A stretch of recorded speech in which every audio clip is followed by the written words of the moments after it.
Talvez esse seja o primeiro ponto de susto para qualquer um que já estudou ou estuda astronomia. O diagrama HR, ele relaciona a luminosidade de uma estrela com sua temperatura. Mas não é só isso. Ele mostra para nós a classe espectral. Esse diagrama aqui, ele vai nos dar a luminosidade em função da luminosidade do Sol. Vai mostrar para a gente o raio da estrela em função do raio do Sol. Vai dar a temperatura e localizar as estrelas. Vamos entender esse diagrama? É depois da vinheta e da construção da lousa. Ó, não esquece de curtir aí, hein? Vai lá!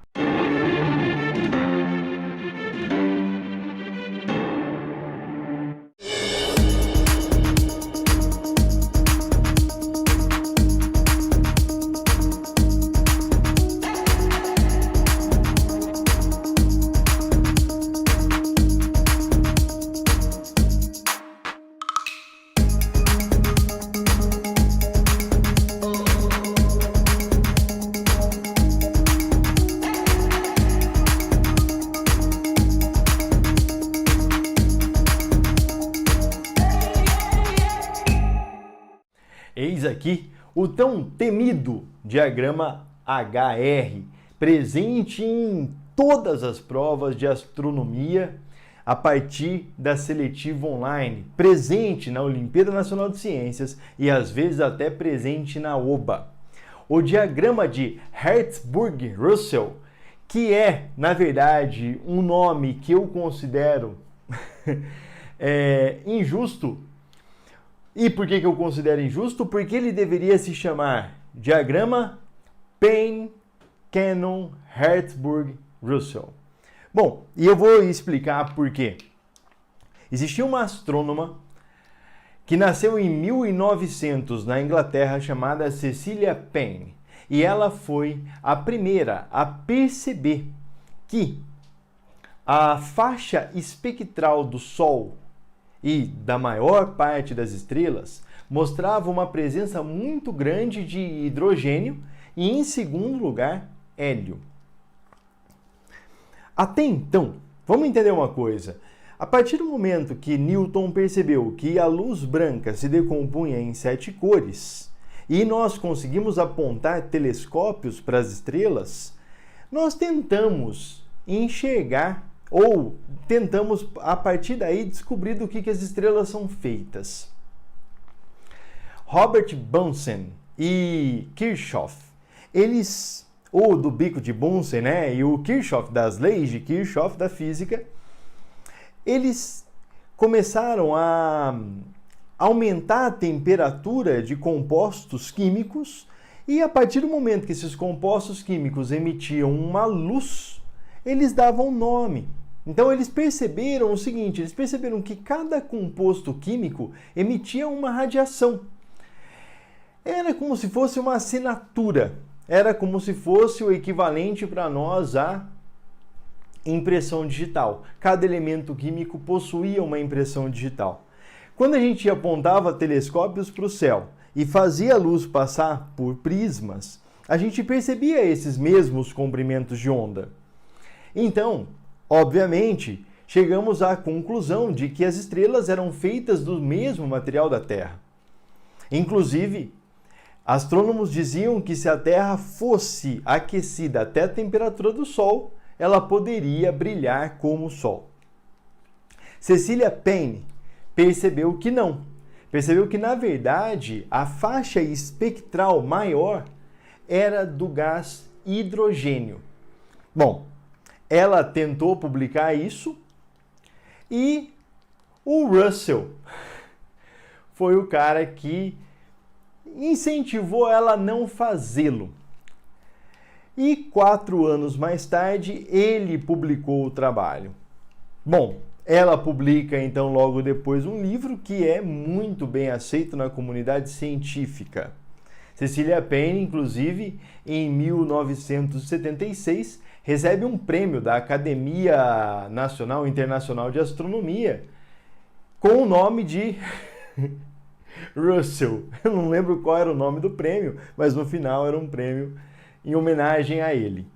Enfim, temos aqui o diagrama HR. O que a Cecilia Payne fez com que a gente percebesse é que as estrelas, na verdade, elas são compostas do elemento químico mais comum no nosso, mais comum e mais simples da nossa tabela periódica, que é o hidrogênio.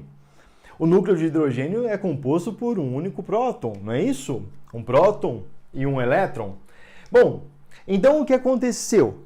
As pessoas começaram a observar o céu e perceber colorações diferentes. É claro que eles já sabiam que as colorações eram diferentes, mas eles precisavam saber quais eram então os elementos químicos. É aí que entra uma outra astrônoma chamada Cannon, e a Cannon, ela vai observar cerca de 225 mil estrelas até magnitude 9 e vai classificar, vai separar essas estrelas em uma classe espectral.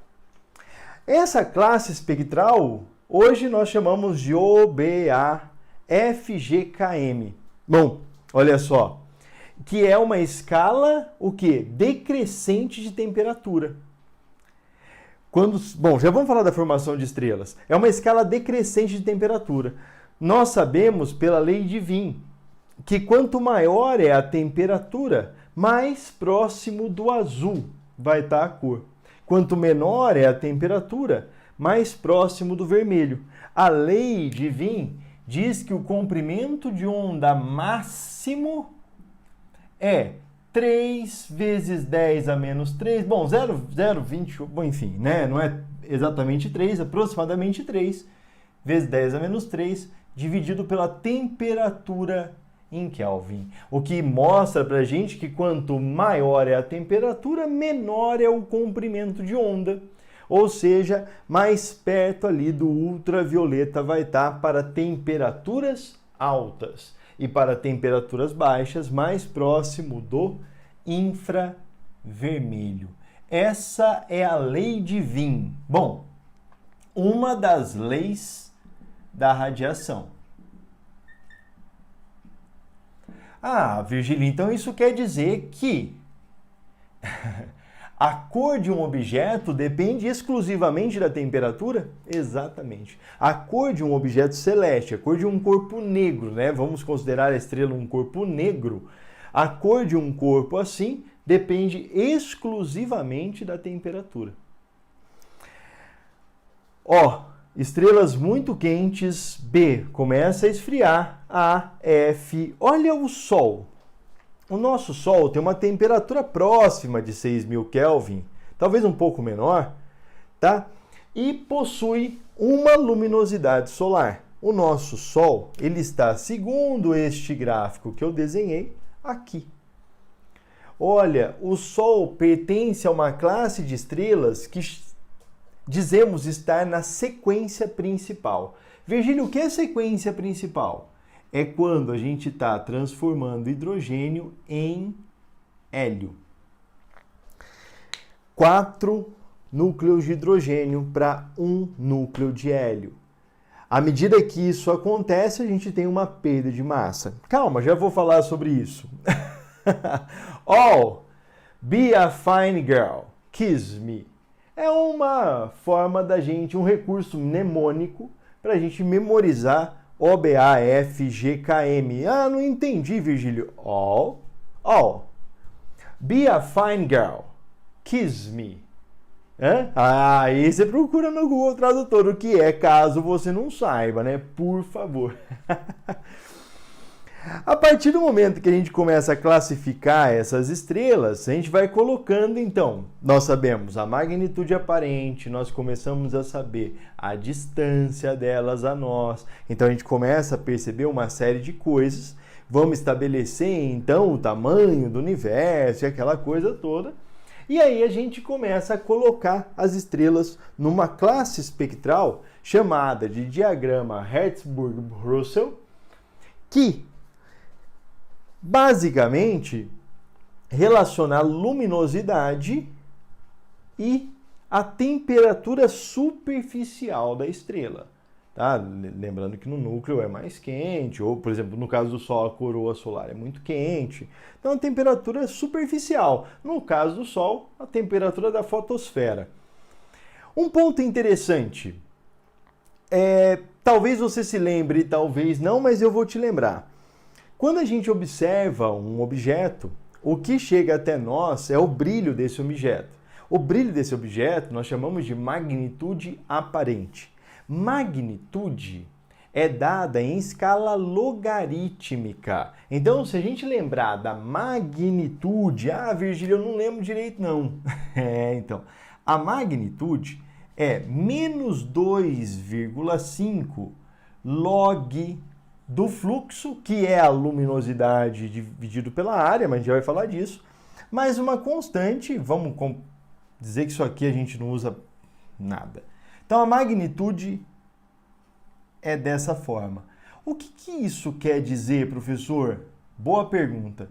Isso quer dizer que o nosso olho enxerga em escala logarítmica. Então, se você olhar para cá, olha, me acompanha, olha, 10 a menos 2, tá vendo? Então, ó, 0,01, ou então melhor aqui, ó, 1 para 100, olha a distância na escala que eu pus aqui, 1 para 100, olha, 100 para 10 mil. Olha para cá, 10 mil para 1 milhão. Você percebe que não é numérico, a gente não está colocando a escala em relação aos números. Isso aqui é a escala logarítmica. Então, vamos lembrar? Log de 10 a menos 2 é menos 2. Log de 10 a 0 é 1. Log de 10 ao quadrado é 2. Log de 10 à quarta é 4. E assim, né? Então, aí sim fica correto. O nosso olho, a nossa visão enxerga em escala logarítmica. Aqui um dado importante, né, para você não esquecer de forma alguma, a magnitude é menos, tá vendo? Ó? Então, quanto menor a magnitude, mais brilhante é o objeto. Quanto maior a magnitude, menos brilhante. Nosso olho, capaz de enxergar até mais ou menos magnitude 6. Um bom olho, tá? Bom, começamos a classificar as estrelas e então a gente começa a entender mais ou menos o ciclo de vida ou o ciclo de evolução estelar. Vou te falar, depois a gente vai fazer uma outra aula sobre isso, mas aqui dá para falar bem rapidinho. A estrela se forma em um aglomerado molecular, uma nebulosa molecular, tá? Então a gente tem ali um aglomerado cheio de moléculas. A partir de uma perturbação de supernovas ali na região, esse aglomerado ele começa a se juntar, ele começa a colapsar. E aí ele se junta e, obviamente, essa junção gravitacional provoca uma rotação. Essa rotação é o que vai formar a estrela. Esse conjunto é o que vai formar a estrela. Quando ela começa a rotacionar, quando ela já tem uma massa razoável, a gente tem a protoestrela. Bom, essa massa vai se concentrar, vai aumentando a densidade e aumenta a temperatura.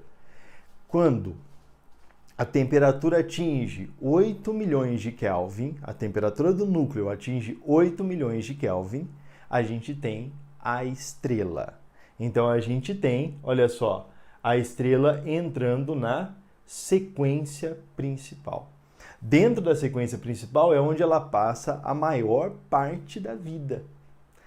Na sequência principal, ela quebra então 4 átomos de hidrogênio para formar, ela junta 4 átomos de hidrogênio para formar um átomo de hélio. Nisso vai dar uma perda de massa. Essa perda de massa é transformada em energia e pode ser medida pela famosa equação de Einstein, E igual a mc², onde esse m é a massa ejetada. Virgílio, mas nem toda a massa está no núcleo, né? Não mesmo. Segundo um brasileiro, publicou um trabalho na década de 70, se não me engano, não lembro o nome dele agora, ele disse que existe um limite para essa massa, esse limite é de 10%. Quando a gente faz, só para uma conta de cabeça aqui bem rápido, quando a gente relaciona a massa ejetada, né, a massa transformada em energia, em relação à massa total, aqui, ó, a gente tem mais ou menos 7%, 7,2%. Bom, então a gente tem 7% de 10% da massa que vai virar energia. A relação entre essa energia e a luminosidade, que é a potência, né, em Joule, essa energia que está em Joule, pela luminosidade, que é Joule por segundo, vai dar o tempo de vida de uma estrela na sequência principal. Então, quanto mais massiva é a estrela, menos ela vive. Já vai falar disso. Ó, no caso do Sol, quando a gente faz essa conta, dá em torno de 10 bilhões de anos. É o tempo que ela vai ficar na sequência principal. Bom, então formou-se isso aqui. Então a gente tem essa sequência principal. Claro, quanto mais massiva é a estrela, mais luminosa ela vai ser. Então ela vai ser maior, ela vai ser mais luminosa e, portanto, a temperatura vai ser maior. Então, a gente tem estrelas na sequência principal que são azuis, estrelas mais brancas, e estrelas amarelas, estrelas laranjas, ó, de amarelo para laranja, estrelas vermelhas. Todas elas na sequência principal. Então, quando eu olho para uma estrela no céu, eu não sei exatamente se ela está no fim da vida, no começo da vida. Porque ela pode ser vermelha e estar na sequência principal. Ela pode ser azul e estar na sequência principal. Bom, vai queimando isso aqui. Aí ele queima e nesse momento, no momento que a gente chama de sequência principal, a gente tem um equilíbrio hidrostático entre as forças de pressão interna e as forças de atração da massa externa ali, querendo entrar. Então, quando a gente tem esse equilíbrio, a gente tem a sequência principal. Uma vez que o combustível vai se esgotando, então, uma região ao redor do núcleo começa, uma parte externa ao núcleo começa a fazer essa queima. O que faz com que, então, o núcleo meio que está esvaziado, entre aspas, o núcleo faz o quê? Ele concentra mais, ele fica menor. Quando o núcleo fica menor, a luminosidade aumenta. Para acompanhar a luminosidade, então a estrela começa a aumentar o raio. Opa, núcleo pequeno, mas o raio total da estrela começa a ficar grande. E aí ela vai esfriando. Por isso que quando a gente passa daqui, por exemplo, ó, a gente vem para cima. E aí, então, imaginando o Sol, por exemplo, o Sol é uma estrela de meia-idade. Quando se esgotar todo o hidrogênio, o Sol vai virar uma gigante vermelha, depois, muito provavelmente, uma supergigante vermelha. Se virar uma supergigante vermelha, só para você ter uma ideia, o raio do Sol, né, é de 700 mil quilômetros, mais ou menos. A distância do Sol à Terra, 150 milhões de quilômetros. É bem provável que o Sol ocupe o local onde a Terra está. Então, quer dizer, a supergigante, sim, ela é uma estrela muito grande. Passa muito tempo como supergigante? Não. Não, porque daí já não tem mais combustível. Ainda mais uma estrela igual ao Sol. O Sol é muito pequeno, né? Tem uma massa pequena. Se ele tem uma massa pequena, aí ele chega até queimar, ele vai queimando os materiais, os átomos mais pesados, até o carbono. Aí, então, ele sobra com um núcleo de carbono. Esse núcleo de carbono é uma anã branca. Nossa, Virgílio, então ele pode fazer isso e vir para cá. Então, da hora, né? Ele forma uma anã branca e o gás ejetado forma uma nebulosa planetária. Se a massa restante, né? Então, isso aí para estrelas até 10 massas solares. Se a massa restante for para estrelas com massa maior do que 10 vezes a massa do Sol, Se a massa restante for até 3 vezes a massa solar, então ela vira uma estrela de nêutrons. E se a massa restante, né, do núcleo for maior que 3 vezes a massa solar, então ela forma um buraco negro. Bom, mas isso é um papo para uma outra conversa, né? O que eu quero te mostrar é que aqui no diagrama HR tudo isso está se apresentando. Então, como é que você desenha um diagrama desses, Virgílio? Bom, é claro, isso aqui foi uma cópia, né? Isso aqui foi uma cópia, eu tenho um pouco na minha cabeça, um pouco eu peguei em sites e tal, eu fiz uma cópia. Como é que a gente desenha? Imagina que isso apareça para você numa prova, por exemplo, de Olimpíada de Astronomia. Como é que você desenha isso? Então ele vai te dar a classe espectral e a temperatura de cada classe espectral e vai te fornecer, ou enfim, ou você vai ter que saber, as leis da radiação. Vamos lembrar quais são as leis da radiação? Você tem que lembrar que o fluxo, olha só, é sigma t quarta, sigma t a quarta, e que o fluxo também é a luminosidade dividido pela área, 4πr ao quadrado.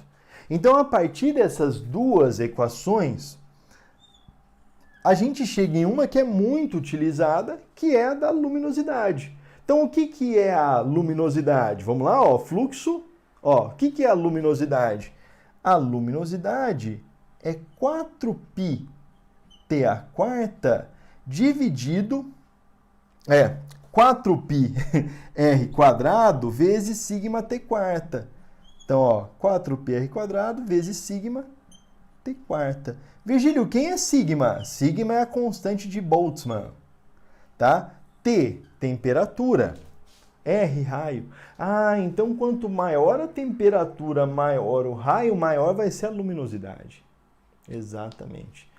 E aí você tem algumas estrelas, você pode fazer o cálculo e ir colocando essas estrelas nas posições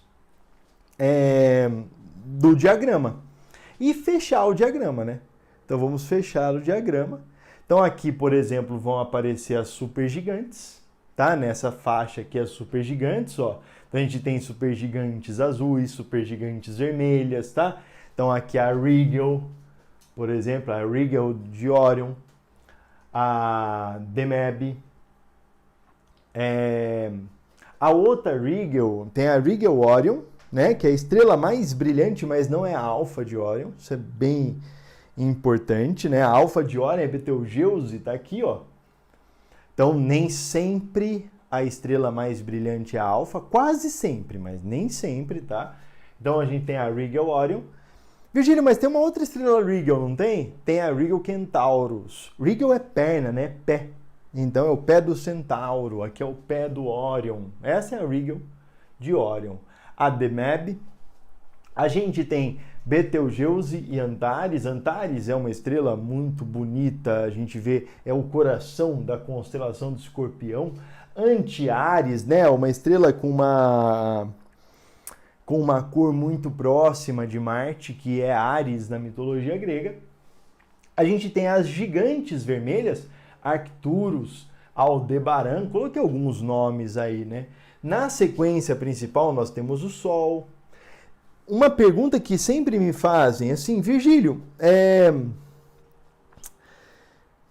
Sirius é uma gigante azul ou uma supergigante azul? Essa é uma pergunta muito legal. Por que ela é uma pergunta muito legal? Porque Sirius é a estrela mais brilhante do céu. Significa que ela é maior que o Sol? Não. Muito maior que o Sol? Não, ela pode ser maior que o Sol, pode ser até menor. Menor não, né? Porque daí está mais perto. Mas ela não precisa ser tão maior que o Sol.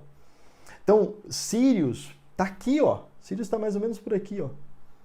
Tá? Sirius está na sequência principal. É uma estrela mais massiva, é uma estrela de maior raio, acho que 2 vezes o raio do Sol. E uma estrela numa temperatura muito maior que a do Sol. Tá? Então, Sirius está aqui. Das anãs brancas, a gente fala muito da Procyon B e da Sirius B. né? Então são das duas anãs brancas que mais aparecem nos vestibulares. Nos vestibulares não, nas Olimpíadas. É claro que a gente pode, o examinador pode falar de alguma outra estrela por aqui. Ô Virgílio, como é que eu faço para determinar a luminosidade da estrela, para saber onde a estrela está e essas coisas? Bom, o examinador, né, ele pode te passar alguns dados. Por exemplo, ele fala que a temperatura é um pouco menor do que 6.000 Kelvin e que a luminosidade é uma vez a luminosidade do Sol. E aí você vem aqui, ó. Então, opa, traçou aqui. Ah, a gente tem o Sol. No caso de Antares, por exemplo, ele pode falar que a temperatura é próxima de 3.000 Kelvin, né? 3.600 Kelvin. O raio de Antares é cerca de 1.000 vezes o raio do Sol. Então aqui, ó, tá vendo? Ó, 0,01 raio do Sol, 1/100 do raio do Sol, 1/10, 1. Então aqui vem 10 vezes o raio do Sol, 100 vezes o raio do Sol, 1.000 vezes o raio do Sol. Ah, então 1.000 vezes o raio do Sol. Uma temperatura próxima de 3.000, então 3.500, 3.600 Kelvin.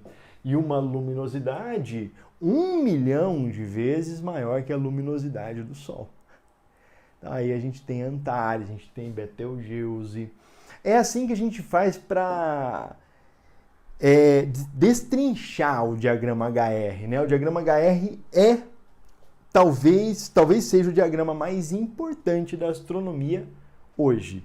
Lembrando que ele só foi possível por conta dos estudos da Cecilia Payne, da astrônoma Cannon, de Kirchhoff, de Bunsen e de Newton, além de Hertzberg e Russell. Tá certo? Bom, é isso. Se você quiser, procura aí então a prova da ONC, a Olimpíada Nacional de Ciências, cobrou isso na prova do 9º ano de 2019 e do 1º ano de 2019, na segunda fase. Tá aí, né? Então tá no canal, pode procurar ali resolução e você vai ver essas questões em relação ao diagrama HR sendo resolvidas. Tá certo? Lembra, não se esqueça, se gostou, curte aí, se inscreva no canal, compartilhe, porque é um conteúdo muito interessante. Tem que compartilhar para todo mundo, para que as pessoas consigam entender o que é isso. Tá bom? Muito obrigado e até uma próxima. Tchau, tchau.